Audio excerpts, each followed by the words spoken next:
As Confucius said, when it's obvious that the goal cannot be reached, don't adjust the goals, adjust the action steps. That may be the single best piece of advice you're ever going to get. Write that down, burn it into your flesh, tattoo it on your soul, do whatever you need to do to remember that once you set a goal, once you've decided in your life there is something that you're going to make come true, don't let anything stop you from reaching that. But the reality is, as you go, things are going to get in your way. There will be an inevitable slew of obstacles coming at you.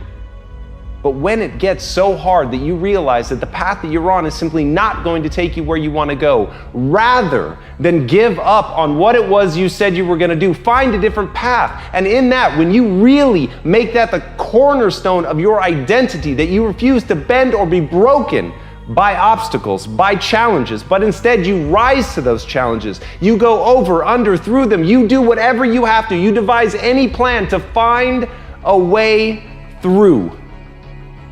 Then your life will change. Once that becomes your reaction, to not change that thing that meant so much to you, that you dedicated your life to making it come true, that you don't change that, but rather you find another way. You tap into your creativity. You find somebody that can help you. You do whatever it takes to get on the other side of that. You do whatever it takes to build that life that you want to see.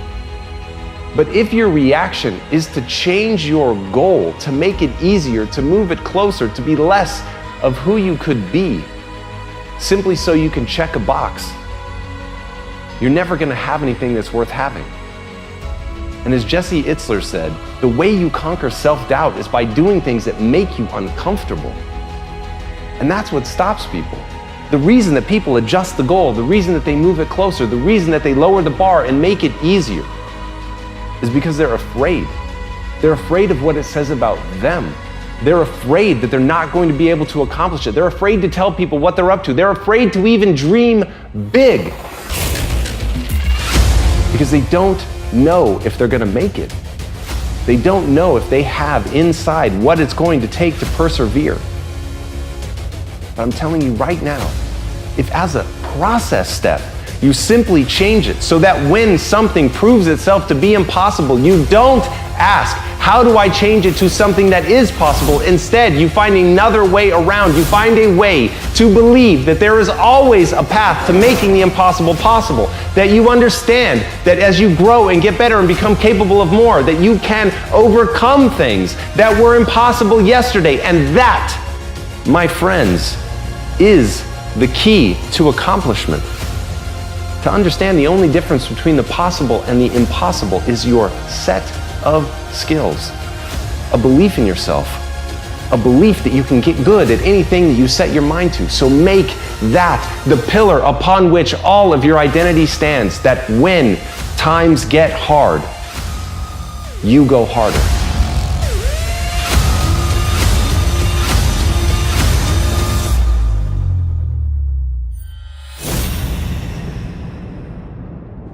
As Ernest Hemingway noted, the world breaks everyone, and afterward, many are stronger in the broken places.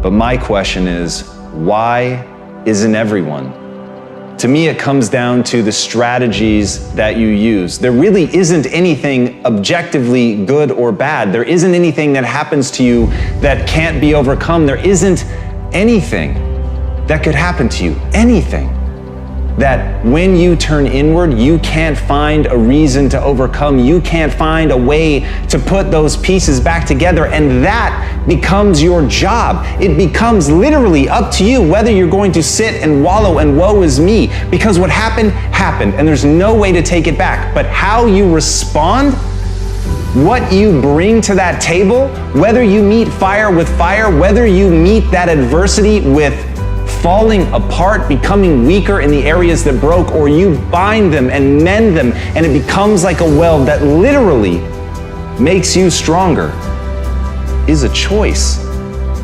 And it's a choice only you get to make. But as Stephen Hawking said, when you complain, nobody wants to help you.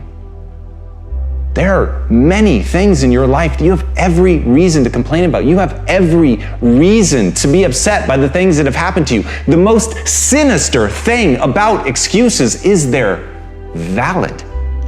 There's a million reasons why you should be able to give up. There's a million reasons why you shouldn't need to try. That thing that broke you, you should be allowed to just sit on the ground. And here's the thing, that's your right. You have every reason to do it. And maybe people won't even think less of you. But here's the truth. You either become weaker or stronger in the places that broke, and that's a choice of how you react moving forward. The great news is, the best thing that you could do to become stronger is love yourself. And as Kamal Ravikant said, loving yourself is a practice. People think that it's something that's gonna feel right, that it's gonna feel natural, that you're just gonna turn inward and there it is, this spark of love and joy for yourself, inside yourself. But the truth is, that's just not the human experience. That's not the way that it works. There's gonna be a voice inside your head and it's going to blame you. It's gonna say that it's your fault. And no matter how many times people on the outside tell you that that is not true, that this thing happened to you, that it isn't you, it doesn't define you, there will be a voice that's going to tell you that it does. And that's where you have to fall back on process. That's where you have to realize that you literally have to practice loving yourself and that it's okay, that no matter what happened, there is absolutely nothing that invalidates that you're worthy of your own love. But you've got to practice it. You've got to be willing to do it. You've got to be willing to put in the reps. You've got to know that it's not going to feel right, but you've got to know on the other side of that is a vision of your life where you actually do love yourself. Because you took the time to say it. You took the time to practice it. You took the time to sit there and feel stupid and say that you love yourself. And sometimes just putting in the work is what you need to do to get strong. So put in the work. I want you to burn into your nervous system the following statement because it is a fundamental truth of the human condition. It is literally the baseline physics of what it means to be a person. As Earl Nightingale said, we become what we think about. And that's an idea that I want you to hold firmly in your mind. That's something that I really want you to internalize. I really want you to stop right now, whatever you're doing, I want you to stop, lean into this video and listen to what I'm saying. You will become what you think about. Really think about that for a second, as if it wasn't just a phrase, as if it's more than just words, as if it were a truth about how the brain works, because it is. You're going to become the thing that you think about. And I know that you're dwelling on a lot of negative shit. I know that you're carrying a lot of baggage with you. And I know that as you think about how things might go wrong, that you believe to the core of your being that you're just planning for the hard times. But the truth is, you're going to become those things that you fear. You're going to become the things that you dread. If you're thinking about all the things that you've done wrong in the past, you are going to simply continue that cycle. But if, on the other hand, and let this be true, let this ring in your ears with the weight of everything that I carry, if I've ever added an ounce of value to you, if anything I have ever said has seemed remotely true, believe that these are the most important words I'm ever going to say to you. If you begin to focus on positive things, if you begin to focus on your capabilities, if you begin to focus on the potential that you have, if you really dig in, build those skills, drive towards something beautiful, something amazing, something that leaves you in awe, that you want to create, that you want to become the vessel for that, then you will become that thing, because you will take those steps, because you become what you think about. And as Mark Twain said, 20 years from now, you'll be more disappointed by the things that you didn't do. So if you don't take those steps, if you don't focus on those things, if you don't manifest what you want to become, if you don't believe in it, if you don't see how real it could be, if you can't picture the version of yourself that you want to become, and even though people have told you that it's not possible for you, that the things you did in the past are never going to allow you to do that, that you're not smart enough, If you let that creep into your mind, then that's what's going to happen. But if you can see that vision, if you can allow yourself to believe it, then you're going to take the steps that you need to execute against that. And if you go out there and do those things, you won't regret it, but you will regret it if you don't. So get out right now and build the person you want to be so you can have the life you want to have.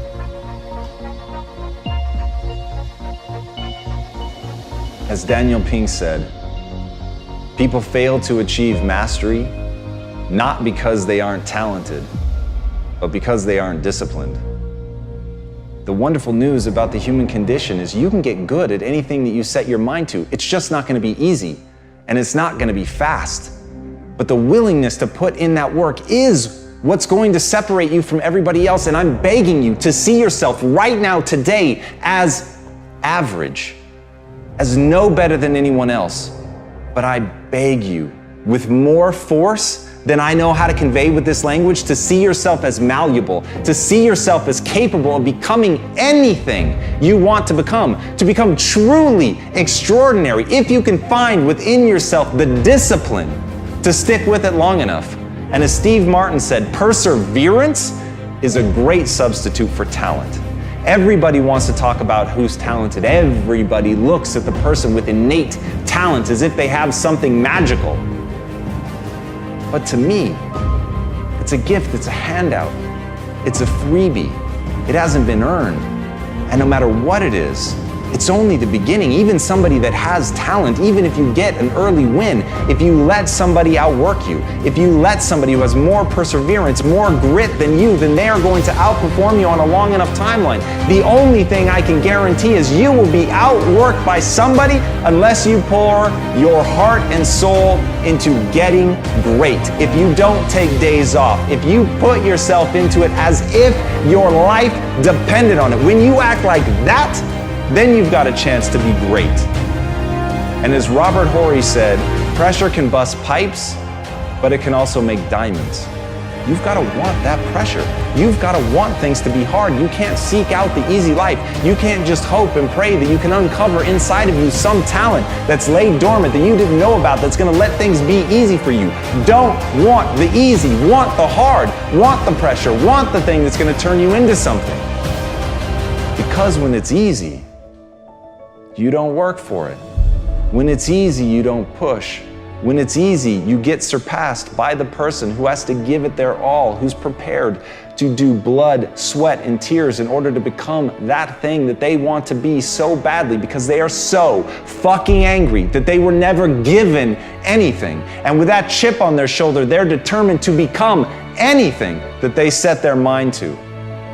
So whether you have talent, whether you don't, the only thing that matters is, will you persevere?